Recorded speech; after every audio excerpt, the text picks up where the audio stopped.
दोस्तों,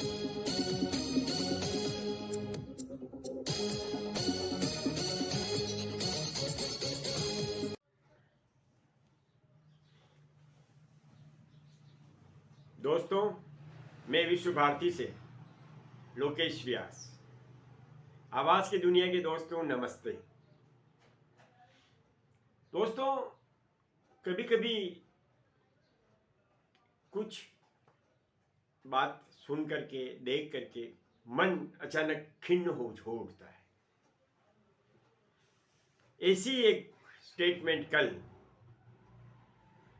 द्रमुक party, DMK party के ए राजा का मैंने जब सुना तो मेरा मन एकदम खिन्न हो गया।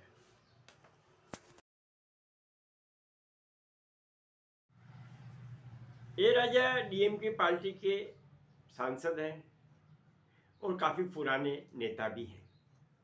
उन्होंने कल अपने एक स्टेटमेंट में कहा कि भारत एक राष्ट्र नहीं है, वो एक उपमहाद्वीप है। भारत में जो अलग अलग प्रांत हैं उनमें अलग अलग भाषाएं हैं, अलग अलग जातियां हैं, अलग अलग पहनावा है, इसलिए भारत एक राष्ट्र नहीं है, उपमहाद्वीप है। और उन्होंने भगवान राम के बारे में भी अनर्गल शब्दों का प्रयोग किया। दोस्तों, क्या कोई भी आदमी जो हमारे देश में रहता है वो हमारे देश के खिलाफ बोल सकता है? क्या इसके लिए कोई ऐसा कानून नहीं है कि उनके ऊपर राष्ट्रद्रोह का कानून लगाया जाए? एक प्रकार से वो भारत का ही विरोध कर रहे हैं और हमारे यहाँ रह रहे हैं और हमारे यहीं सत्ता का उपभोग कर रहे हैं। हमारी भावनाएं के साथ खेल रहे हैं। भारत का जो सबसे बड़ा सनातन धर्म है उसके खिलाफ बोलने का अधिकार उनको किसने दिया है? हमारे मूल अधिकार में ऐसा तो कहीं नहीं है कि आप किसी भी धर्म के खिलाफ बोल सकते हो और आपके खिलाफ कोई कार्रवाई नहीं होगी। अभी थोड़े दिनों पहले उदयनिधि स्टालिन ने सनातन धर्म को डेंगू, मलेरिया तक कह दिया था। इस बारे में जब सुप्रीम कोर्ट में अपील की गई वकीलों द्वारा, तो सुप्रीम कोर्ट का ये कहना था कि आपने बोलने के अधिकार को दुरुपयोग किया गया है, क्यों नहीं आपके खिलाफ मुकदमा दर्ज किया जाए। सुप्रीम कोर्ट ने कोई सख्त स्टेप नहीं लिया। सुप्रीम कोर्ट ने तमिलनाडु सरकार से नहीं पूछा कि आपने क्यों नहीं इनके खिलाफ स्वतः संज्ञान लिया। क्या यह हेट स्पीच नहीं है? क्या यह हमारे हिंदू धर्म के खिलाफ नहीं है?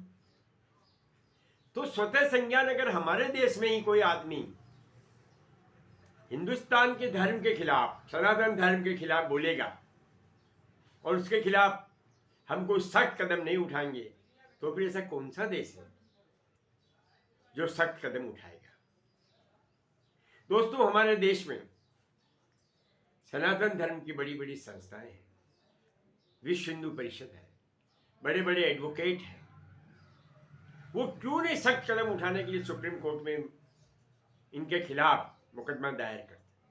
और क्यों नहीं एक संगठन बना करके विश्व हिंदू परिषद और एडवोकेट, बड़े नामी गिरामी दिमाग वाले, वो क्यों नहीं सुप्रीम कोर्ट को कहते कि आप इनके खिलाफ अध्यादेश जारी करें, एक कानून बनाएं, या कानून बनाने के लिए सरकार को लिखें कि भविष्य में कोई आदमी सनातन धर्म के खिलाफ अपशब्दों का, गंदे शब्दों का, भावनाओं को ठेस पहुंचाने वाले शब्दों का उपयोग नहीं कर सकता। ऐसा क्यों नहीं सुप्रीम कोर्ट केंद्र सरकार को निर्देश देता है?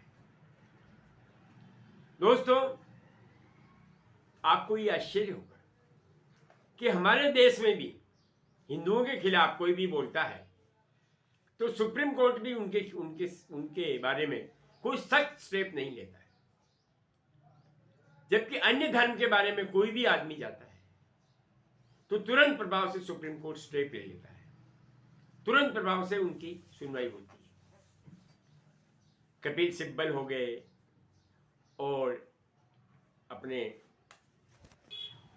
अभिषेक मनु सिंह भी हो गए। ये लोग अन्य धर्मों के खिलाफ, किसी के खिलाफ जब अदालत में जाते हैं तुरंत इनकी सुनवाई हो जाती है। तो क्या हमारे देश में कानून भी अलग अलग धर्मों के लिए अलग है क्या? हिंदुओं के लिए अलग है और अन्य धर्म के लिए अलग है?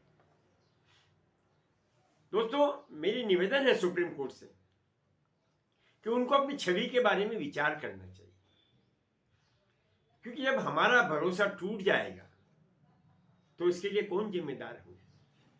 सुप्रीम कोर्ट के न्यायाधीश ही तो जिम्मेदार होंगे। दोस्तों, हम अपनी पीड़ा व्यक्त कर रहे हैं। हमारा उद्देश्य न्यायालय की आलोचना करना बिल्कुल भी नहीं है, लेकिन हमारी पीड़ा है जिसे सुप्रीम कोर्ट को सुनना चाहिए, समझना चाहिए। दोस्तों, वास्तव में ये जो लड़ाई है इसके पीछे की राग अलग है। आज अन्नामलाई ने पूरे तमिलनाडु में डीएमके की जड़ें हिला के रख दी है। आज सनातन धर्म अन्नामलाई के नेतृत्व में तेज गति से एक हो रहा है। डीएमके सरकार को लगने लगा है कि अब हमारी सत्ता शायद वापस नहीं आए। दोस्तों, सनातन धर्म तमिलनाडु में सबसे पुराना है और सब सनातन धर्म, संस्कृत, दूसरी अन्य भाषाओं में सबसे ज्यादा ग्रंथ तमिलनाडु में आपको तमिलनाडु में मिलेंगे। सबसे पुराने ग्रंथ वहीं हैं। इन सब बातों को अन्नामलाई ने अब जगाने का प्रयास किया है वहां की हिंदू जनता को। दोस्तों, मेरा यह सुझाव है कि आपके जितने भी रिश्तेदार मिलने वाले तमिलनाडु में हैं, आप उनसे कहो कि ये लड़ाई सनातन धर्म की लड़ाई है जिसे अन्नामलाई लड़ रहे हैं। ये लड़ाई कोई भारतीय जनता पार्टी या कांग्रेस की लड़ाई मान करके आप मत करिए, लेकिन सनातन धर्म की लड़ाई मान करके अन्नामलाई को समर्थन दीजिए। ऐसा मेरा आपसे निवेदन है। दोस्तों, इस लड़ाई को आपको और हमको जीतना ही होगा, तभी हम आराम से हम जिंदा रह पाएंगे और हमारे आने वाली पीढ़ियां इस इतिहास को दोहराएगी और गर्व करेगी कि हमारे जो पूर्वज थे उन्होंने इस लड़ाई को लड़ी और जीती। एक निर्विवाद सत्य है, जितना जल्दी आप समझेंगे उतना ही अच्छा होगा। आपका घर, आपकी गाड़ी, आपकी गाढ़ी कमाई और आपकी अन्य संपत्तियां तब तक ही सुरक्षित हैं जब तक आपका देश सुरक्षित है, वरना विश्वास मानिए सब कुछ जलकर राख हो जाएगा। आज रूस और यूक्रेन के बीच युद्ध चल रहा है। 20 लाख यूक्रेनियन अपना सब कुछ छोड़कर दूसरे देशों में शरण मांग रहे हैं। वो तो भाग्यशाली थे, उन्हें शरण मिल गई। आपको कौन देगा? एक तरफ पाकिस्तान, दूसरी तरफ बांग्लादेश, ऊपर चीन, नीचे हिंद महासागर। इसीलिए सस्ता प्याज, टमाटर, पेट्रोल और मुफ्त राशन की जगह मजबूत राष्ट्र की मांग करें। जय श्री राम, जय हिंद। दोस्तों, मैंने अभी आपको एक वीडियो दिखाया है।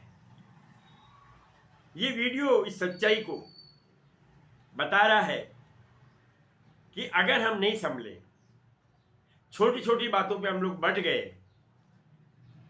तो लोग इसी प्रकार हमारे सनातन धर्म की मजाक उड़ाएंगे, हमारी मजाक उड़ाएंगे और हमको हंसी का पात्र बनाएंगे। दोस्तों, हम उसको मजबूत करें जो सनातन धर्म के लिए अपनी लड़ाई लड़ रहा है। हम उस सरकार को लाएं जो सनातन धर्म के हित में कानून बना सके।